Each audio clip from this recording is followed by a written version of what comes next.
Well, earlier I spoke to the Russian ambassador to the UK, Andrei Kelin, and I began by asking him for his response to that Kremenchuk missile strike, and if at the very least he would admit that it was a tragic and terrible mistake. Well, as it was said by the Ministry of Defense, we are targeting only military infrastructure. And that was the case, because the attack was launched against a factory on the territory of which a large amount of weapons that has come from the United States and Europe, and that was the aim of the attack. Unfortunately, it might have aimed. Let me finish. Unfortunately, a detonation happened, and the fire has spread on the nearby shopping mall. But this shopping mall has been empty, and it doesn't work since March of this year. Well, so Ukraine says there were 1,000 people in the mall that day.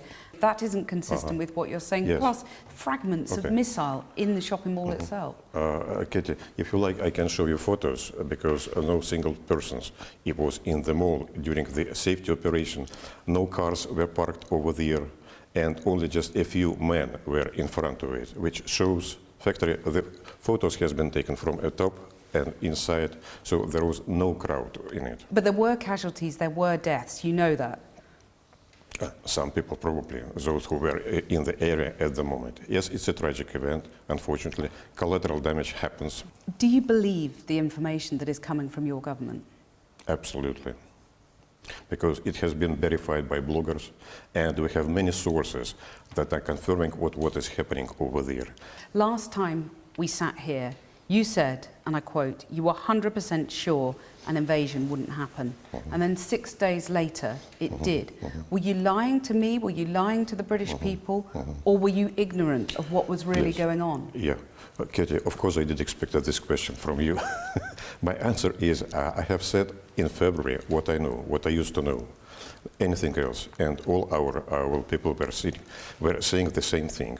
Right, so you were not told by Moscow what was going on, what was being planned, just 6 days after we sat here? Oh, well, can you imagine that someone during this type of a military operation will warn everybody around the world, even ambassadors, because it was top secret, of course. Do you feel a bit stupid, though, having said that? Oh, no, there are many examples in the history when ambassadors are not aware of what is happening, what is going to happen, and ministers sometimes as well. Most Russians don't see what is really going on in Ukraine. They don't see the images of Mariupol razed to the ground. They don't see what's happened in Kremenchuk. You see uncensored images, and I wonder if that troubles you.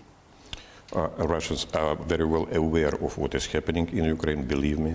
Because, they don't see what you see. Because we do not prohibit TV stations emission, because like it is here has been done without Russian television. No, there's no independent media in Russia now.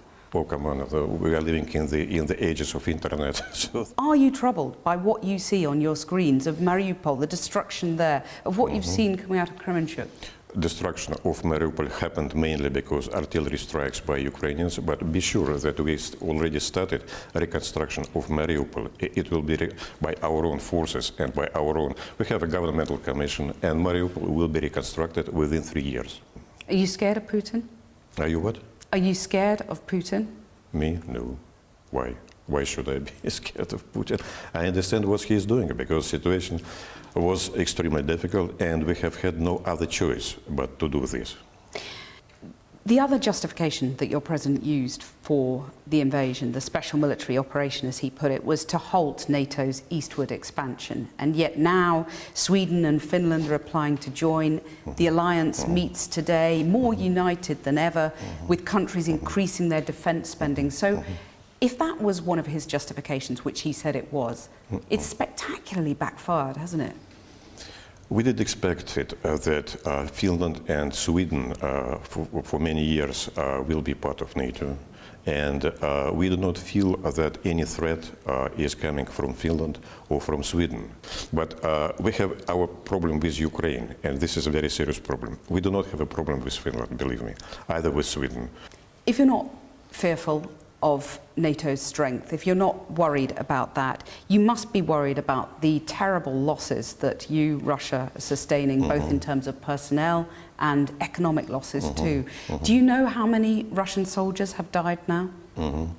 The losses are much less than Ukrainians because we are using precise strikes and we are using modern technology and we are used how to deal it. So it is not announced, but we have internal calculations. I do not want to say anything about that, but it is about 1/10 of Ukrainian losses. Well, that may be because you're the stronger partner. But, yes. But you know, the leak from the Russian MOD in March suggested nearly 10,000 Russian soldiers had died, and that was back in March. In March, it was 1,000, I guess, 300. That was the public figure, but the official figure that was leaked from the Defense Ministry in Russia.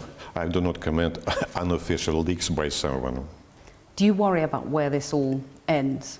You know, global famine, nuclear war. Very much, yes. I'm very much worried about where it all ends, but most of all, I'm worried about those appeals to continue the conflict. They are mostly worrying, and sending more and more weapons which are of higher and higher quality, like weapons, anti-missile weapons, like modern rockets weapons. It is increasing the depth of conflict. It is escalation, of course. It is escalation, and it is very bad for Ukraine itself. But is there a threat there that Russia could widen its targets, perhaps to include Western targets? No, absolutely not. I don't believe it. I don't believe in a conflict, as I have said earlier, about the war between Russia and NATO. It cannot occur, and of course NATO is a defensive organization, as we have been told many times.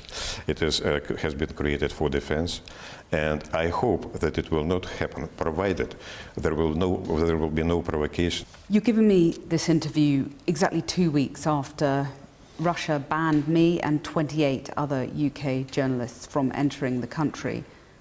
I wonder why you agreed to do it, given that ban. Of course we are sanctioning people, and you have sanctioned many of our journalists, our television companies. They cannot be seen right now here in Britain totally. Three TV channels has been sanctioned and banned. How did you decide which journalists here to ban from going to Russia? I think that we have banned those journalists who do not publish the correct information about it, mainly. Katia, I'm sorry that I heard that we have banned you, but we can reconsider it if you like to publish normal information. You have banned me. I wondered why you'd agreed to do the interview, given you banned me. Why not? Because, well, I am trying to deliver at least some pieces of truth to your newspapers and television. Ambassador Andrei Kelin, thank you very much. Thank you, Katie.